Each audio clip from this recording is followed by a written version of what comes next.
My boyfriend secretly mocked me online for clout, so I let him publicly propose, then exposed everything and watched his world crumble. I never expected my 26th birthday dinner would change my life forever. We were at this restaurant he picked. Not even my favorite place, but whatever. I was just happy he remembered my birthday this year. My best friends Rebecca and Aleliana joined us too. Everything seemed normal at first. Drinks, appetizers, the usual birthday stuff. But Harrison kept disappearing to the bathroom every 15 minutes. During one of his absences, Rebecca got this look on her face while scrolling through her phone. She showed Aleliana something and they both froze. I asked what was wrong and they tried to play it off. "It's nothing," Rebecca said, quickly putting her phone away. "Just some stupid drama on social media." Harrison came back to the table smiling. He kissed me on the cheek, asked why everyone looked so serious. I said we were just deciding what dessert to get. He laughed, told me to get whatever I wanted because it is your special day, babe. Throughout dinner, Harrison kept putting his arm around me, taking selfies for his Instagram, where he called me birthday girl and my world with heart emojis. On the drive back to his apartment, I kept thinking about Rebecca's reaction about the way Harrison had been acting lately. Distant, always on his phone, canceling plans last minute. Harrison's dad had lost his job last year, and they were struggling. My dad owns a distribution company and gave Harrison a job, pays him way more than he is worth because he thought Harrison made me happy. My dad even helped Harrison make rent when he was short for almost a year now. When we got back to his apartment, he told me he had a special birthday surprise for me. I said I was tired. He got annoyed, said he would gone to all this effort for my birthday and I was being ungrateful. I waited until Harrison fell asleep. Then I texted Rebecca. "Show me what you saw." 3 dots appeared immediately. She was typing, then stopping, then typing again. Finally. "Are you sure? It is bad." "Just show me." The link came through seconds later. I clicked it with shaking hands and there it was. Harrison's secret TikTok account. The account he claimed he did not have because TikTok is stupid and for kids. It had a whole series called Rating My Girlfriend's Friends with 6 videos. The latest one had my face in the thumbnail with a big red X over it. I pressed play, heart pounding in my ears. Harrison's voice came through clear as day. "And finally, this is my girlfriend. Yes, I am suffering. She is fat, ugly, and delusional. I am only with her because her dad pays my bills. Look at this creature." The video was from our beach trip last month. I had been so self-conscious about wearing a bikini, and Harrison had told me I looked beautiful. He had taken pictures of me smiling, telling me how proud he was of me for facing my fears. And then he had used those exact pictures to humiliate me online. The comments were worse, his friends all laughing. Someone wrote, "Bro, leave that whale." And Harrison had hearted it. There were hundreds of comments like that, and he had replied to them all agreeing and laughing. The video had 47,000 views. 47,000 people had seen him mock me. I looked over at Harrison sleeping peacefully beside me. This man who had just hours ago told me he loved me, who had spent the last 3 years of my life making me believe he cared, who had taken my family's generosity and repaid it by humiliating me online for clout. I went through his phone while he slept, found all the messages with his friends laughing about me, found the dating apps he was using. Harrison lives in an apartment my dad owns, drives a car my dad helped him buy, has a job only because of my dad, and all this time he has been making videos about how ugly I am and how he is just using me for money. The irony is, I am the one who convinced my dad to help him in the first place. I could have woken him up right then. Could have screamed and cried and thrown his phone at his lying face. But something stopped me. I realized that if I confronted him now, he would just deny it or say it was a joke or blame me for overreacting, and nothing would really happen to him. He might lose me, but honestly, the videos made it clear he did not even want me. The only thing he would lose is my dad's money. The next morning I made him breakfast like nothing was wrong. I kissed him goodbye when he left for work. Then, I called Rebecca and Aleliana. I told them I had seen everything, and I told them I was not going to just cry about it. I was not going to just break up with him. I was not going to just expose him. No. What Harrison had done to me deserved something much more creative. I decided I needed a plan. Not just any plan, but something that would make him regret every word he ever said about me.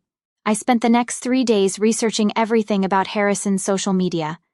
Turns out rating my girlfriend's friends was just the tip of the iceberg. He had accounts everywhere. Twitter, Instagram, Snapchat, all under different names but all clearly him. In each one, he complained about being stuck with me, posted side-by-side comparisons of me versus hot girls, and basically documented how he was using me and my family for money. Rebecca and Aleliana came over and helped me document everything. We downloaded all the videos, took screenshots of all the comments. There was a whole group chat with his friends where they made fun of me, my weight, even the way I talked. They had a running joke about how Harrison was taking one for the team by dating me because my dad was his meal ticket. My dad has always been overprotective, single dad, only daughter. When I started dating Harrison, Dad was skeptical but warmed up when he saw how happy Harrison made me. When Harrison's family fell on hard times, I was the one who convinced my dad to help him out. My dad trusted my judgment, and I had vouched for this piece of shit who was laughing at us behind our backs. I called my dad and asked him to meet for lunch, just the two of us.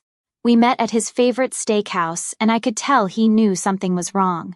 I had planned to ease into it, but the moment I saw my dad's face, the way he looked at me with so much love and concern, I just could not hold it in anymore. I showed him everything, the videos, the comments, the messages. I watched my dad's expression change from confusion to shock to a cold, hard anger I had never seen before. He did not say anything for a long time, just scrolled through screenshot after screenshot, video after video. Finally, he put down his phone and looked at me, asked if I was okay. I told him the truth that I was not, but I would be, that I was not going to let Harrison get away with this. Dad nodded slowly and said something that shocked me. Do whatever you need to do. I have got your back. See, my dad is not just some rich guy. He built his business from nothing, survived 3 recessions, dealt with competitors trying to bankrupt him. He is the kind of man who knows how to handle people who cross him. And Harrison had crossed both of us. We made a plan, a real plan, something that would make Harrison regret ever thinking he could use us. First step was simple. Dad would transfer Harrison to the warehouse across town. Longer hours, harder work, less pay. When Harrison asked why, Dad just said there were budget cuts at the main office. Nothing personal, just business. Second step, the apartment. Technically, Harrison had signed a lease with my dad's property management company. I went through it with Dad's lawyer. Turns out Harrison had violated multiple terms. Unauthorized subletting. He had been renting the second bedroom to his friend Vincent without telling us. Property damage. Holes in the walls he had covered up with posters. Even keeping a pet snake when the lease specifically said no pets. But we did not evict him. Not yet. That would be too obvious. Instead, the property management company sent notice that they were doing routine maintenance on all units. They would need access every day for the next 2 weeks, sometimes with very little notice. Harrison hated having people in his space. I knew this would drive him crazy. Third step, my dad called in the car loan. Harrison had missed 2 payments, something he had hidden from me, which meant the bank could demand immediate payment in full. Harrison did not have that kind of money. He would have to beg my dad for help, which of course my dad would not give. All of this happened within the first week after my birthday. Harrison had no idea I knew anything. I kept acting completely normal, loving girlfriend, supportive partner, all while watching his life slowly start to unravel. He complained about the job transfer. Told me he did not understand why my dad was doing this to him. I looked him right in the eyes and said, maybe Dad was just trying to help him develop new skills. Maybe this was a good opportunity to prove himself. Harrison nodded like this made sense, like my dad was still looking out for him.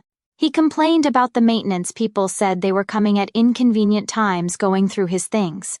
I suggested maybe he should clean up a bit. Maybe get rid of that snake that was not supposed to be there in the first place. His face. When I mentioned the snake, priceless. He had no idea I knew about it.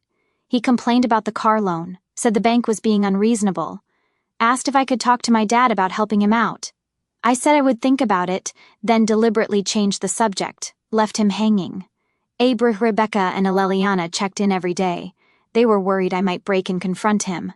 But honestly, watching Harrison slowly realize his perfect setup was falling apart was way more satisfying than any screaming match could have been. By the end of the second week, Harrison was a mess. Exhausted from the warehouse work, stressed about the apartment inspections, panicking about the car loan, he started being short with me, snapping over little things, but then catching himself remembering he needed to keep me happy, keep me believing he loved me. That is when we moved to phase 2. Burka. I accidentally left my laptop open one day when Harrison came over. On the screen was an email from my dad about revising his will. The email mentioned something about putting me in charge of the family business someday, about a trust fund that would activate when I turned 30. None of this was true. My dad and I had created the fake email together. But Harrison did not know that that night Harrison was suddenly super attentive. Made dinner, massaged my shoulders, told me how proud he was of me, and how he always knew I would take over the family business someday. I smiled and thanked him all while imagining what was going through his greedy little mind. The next day, I told Harrison I was thinking about moving in together. Said I wanted us to get a place of our own without my dad's help, somewhere we could really start our life together. Harrison looked panicked, started making excuses about how now was not a good time with his job and financial situation. I pushed a little, acting hurt, asking if he did not want a future with me. He backpedaled hard. Said of course he wanted a future with me, said moving in together would be amazing, then suggested maybe we could use one of my dad's properties instead of finding a new place. Maybe that bigger luxury apartment downtown that dad had just renovated. I said I would think about it, watched him relax, thinking he had dodged a bullet. What Harrison did not know was that I had already moved most of my stuff out of his apartment. All the things I had left there over the years, clothes, makeup, books, even the special coffee machine I had bought him for Christmas that he never used because he actually hated coffee. Rebecca and Aleliana had helped me pack it all up during the day while he was at work. I was also documenting everything, taking videos when he was not looking, recording our conversations, making notes of every time he lied to my face, every time he pretended to love me while I knew he was mocking me to his friends. The warehouse transfer had another purpose too. It separated Harrison from his work friends, the ones who commented on his videos, the ones who knew the truth. I asked my dad to keep an eye on him, and he reported back that Harrison was isolated at the warehouse. Nobody wanted to be friends with the boss's daughter's boyfriend. They all thought he was a spy for corporate. Harrison's car situation got worse. Without help from my dad, and with his reduced salary he could not make the payments, the bank sent a final notice. Harrison was desperate enough that he tried to go directly to my dad, bypassing me. Showed up at his office unannounced. Berkey, my dad played it perfectly. Listened to Harrison's story about financial hardship, about how much he loved me and wanted to build a future with me, about how embarrassed he was to ask for help again. Dad nodded sympathetically, then said something amazing. If you truly love my daughter and want a future with her, prove it. Propose to her. Make a commitment. Then we will talk about financial help. Harrison came to me that night practically bouncing with excitement, told me he had had a great talk with my dad. The dad had given him some man-to-man advice about our relationship. I asked what kind of advice, and Harrison said he did not want to spoil the surprise. Then he asked what kind of rings I liked, if I preferred traditional or modern styles. I played along, pretending to be excited, showing him pictures of rings I liked. The next day, Harrison asked if we could have dinner at the same restaurant where we had celebrated my birthday. Said he wanted to make up for being distracted that night. I agreed, secretly knowing exactly what he was planning. I called Rebecca and Aleliana, told them phase 3 was happening sooner than we expected. Harrison was going to propose, not because he loved me, but because he thought it would solve his financial problems. They were furious on my behalf, but I assured them I had it all under control. The day of the proposal dinner, I spent hours getting ready, did my hair and makeup perfectly, wore the dress Harrison had once said made me look almost as hot as Aleliana in one of his videos, made sure I looked flawless. Harrison picked me up, complimented me nervously, kept touching the pocket of his jacket where I assumed the ring was hidden. He had been weirdly insistent about driving, even though his car was at risk of being repossessed any day. Now I understood why. He wanted to create the perfect proposal moment. At the restaurant, Harrison was sweating, kept checking his phone, seemed distracted. I asked if everything was okay, and he said everything was perfect. Ordered champagne, started talking about how we met, our first date, all these memories that he claimed to cherish. The whole time I was thinking about those videos, about him calling me fat and ugly and a creature, about him telling the world he was suffering by being with me, about all the comments from his friends that he had laughed at and encouraged. Just as the dessert arrived, Harrison got down on one knee, pulled out a small box, started saying how much he loved me, how he could not imagine his life without me, how he wanted us to be together forever. I looked at his earnest face, at the cheap ring he had probably put on credit because he was broke, at the people around us starting to notice and smile, thinking they were witnessing a beautiful moment, and then I said exactly what I had been planning to say all along. No. Harrison's face froze. He clearly had not expected that. Tried to laugh it off, thinking I was joking. I was not. I said it again, louder this time. No. Harrison got up, confused and embarrassed, asked if we could talk about this somewhere private. I said no again. Said I was perfectly comfortable having this conversation right here, right now. Then I took out my phone, pulled up the TikTok video, turned the volume all the way up, pressed play, and finally, this is my girlfriend. Yes, I am suffering. She is fat, ugly, and delusional. I am only with her because her dad pays my bills. Look at this creature. His face went white, then red. He tried to grab my phone, but I moved it away, told him not to touch me ever again. It was chaos right after. People at the next table were whispering. The server hovered like she might need to intervene. Harrison's eyes were wild, darting from me to my phone to the door like he was calculating his escape. He hissed at me. You are making a scene. You are embarrassing yourself. Let us just talk outside. I said no, I am done pretending. I told him I knew everything. Every video, every message, every disgusting joke. And by the way, I had already moved out, already taken back every single thing of mine he ever touched. I told him he had lost his meal ticket, lost his easy ride, and the only thing he would ever be remembered for was being a coward who mocked the one person who ever had his back. He stormed out, left me sitting there with the check and the ring box. The fallout started that night. He blew up my phone, calls, texts, then voice messages full of rage, then desperation, then threats. I blocked him. He tried Instagram, then Snapchat, then even emailed me at my old college address. I blocked everything. He tried leaving notes at my apartment, but I had already told building security to keep him out. He called my dad's office, pretending it was about work, but my dad had already told the receptionist to screen every call. Rebecca and Aleliana came over, ready to celebrate, but all I wanted to do was shower and scrub the smell of him off my skin. I spent hours scrolling through every message, every post, every old video, deleting them one by one. I wanted to erase him, not just from my life but from the last 3 years of my memory. Over the next week, things got messier. Harrison started showing up at places he knew I would be. My favorite coffee shop, the grocery store by my office, even the gym.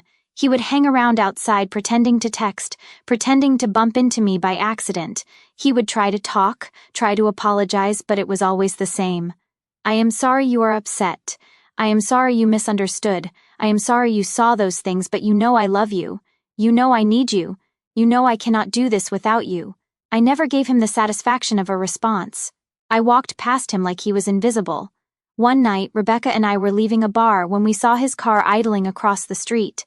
I looked at her, she looked at me, and without a word, I whipped out my phone and started filming.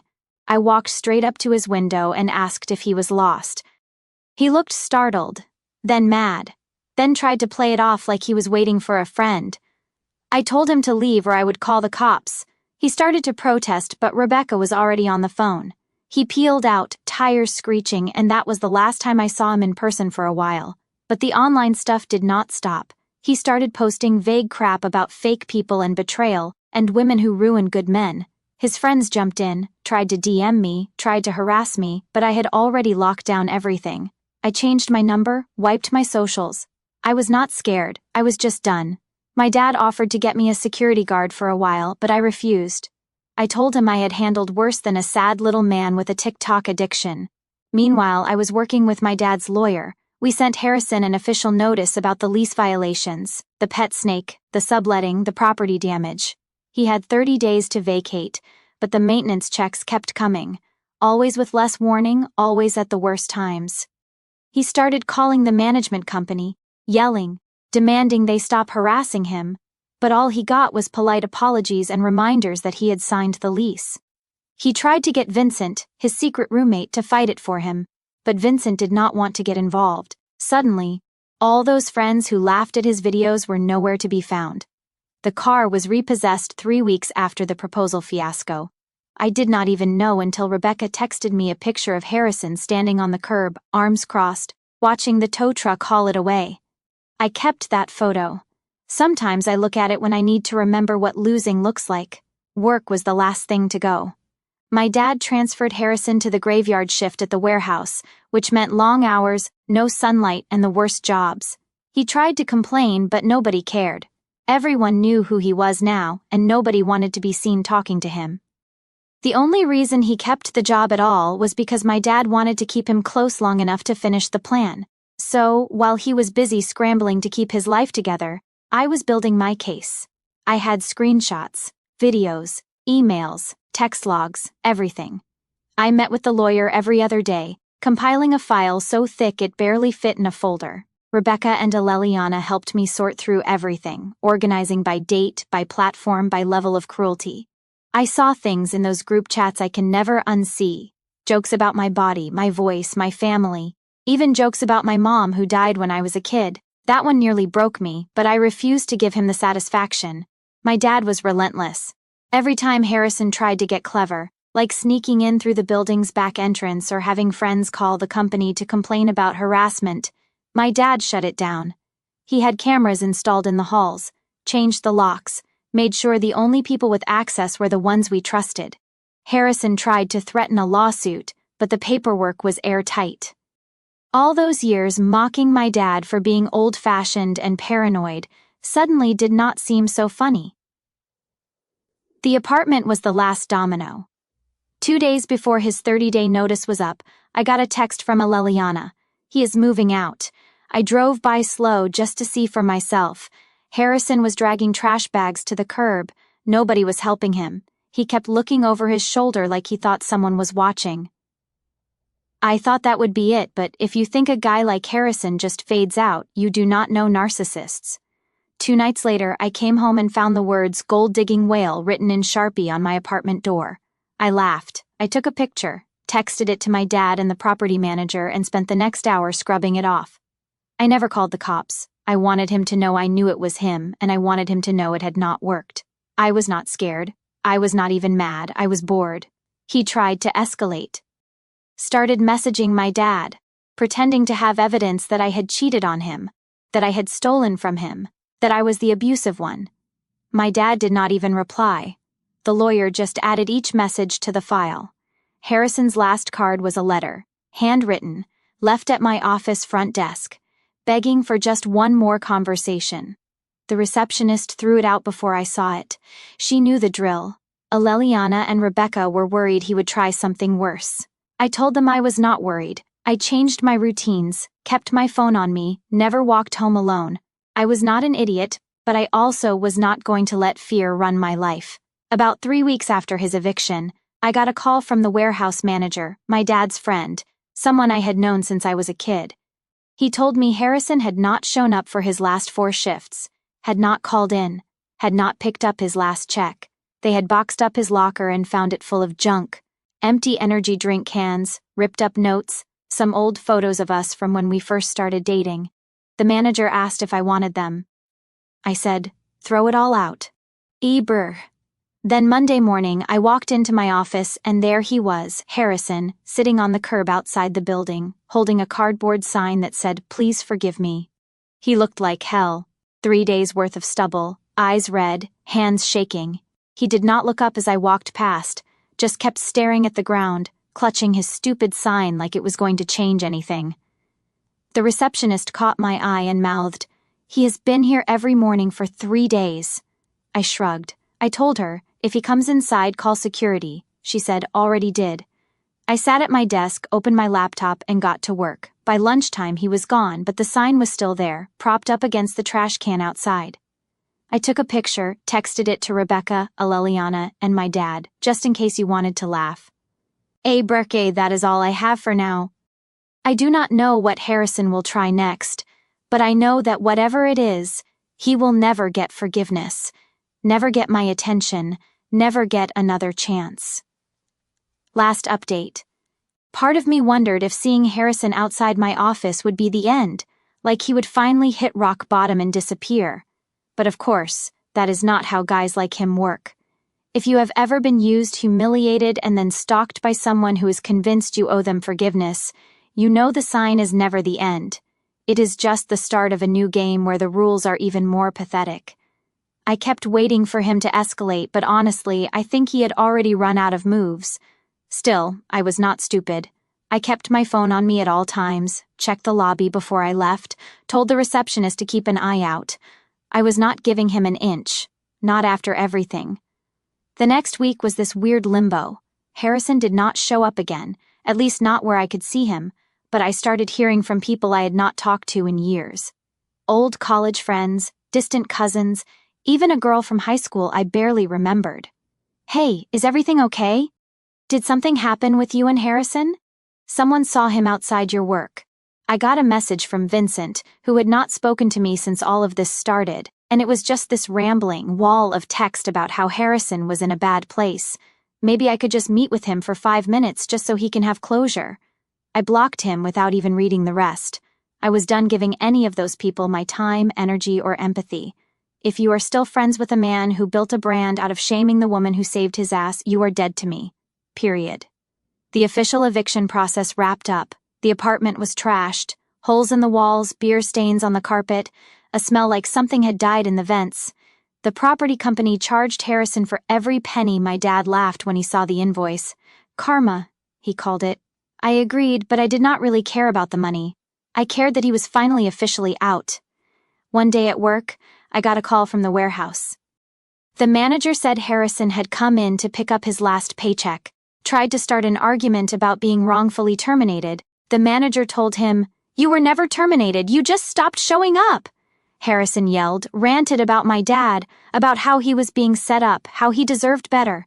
The manager said he just handed him the check, watched him leave, and locked the door behind him. I thanked him for letting me know, asked if there was anything I needed to do, and he laughed. Just keep living your life, kid. By the time my birthday rolled around again, I realized I had not thought about Harrison in days. Not even when I passed our restaurant. Not even when I saw his old car parked on the street. Well, not his anymore. I took a deep breath. I went to dinner with my friends and my dad. Let them toast me and tell embarrassing stories. Let myself laugh until my stomach hurt. I wore the red dress, the one Harrison always said was too much. I looked in the mirror and saw someone I actually liked. Every once in a while, I will get a weird DM or a friend request from some rando, but it does not faze me. I send it to the lawyer. Block. Move on. I know Harrison is out there somewhere, probably still telling some sob story about how I ruined his life. I am not worried. I know who I am, and I know what he is. I hope he remembers every single thing he did and knows that he lost the one person who ever truly gave a damn. I hope every time he sees my name, he remembers he is nothing but a footnote in my story. A cautionary tale, not a tragedy.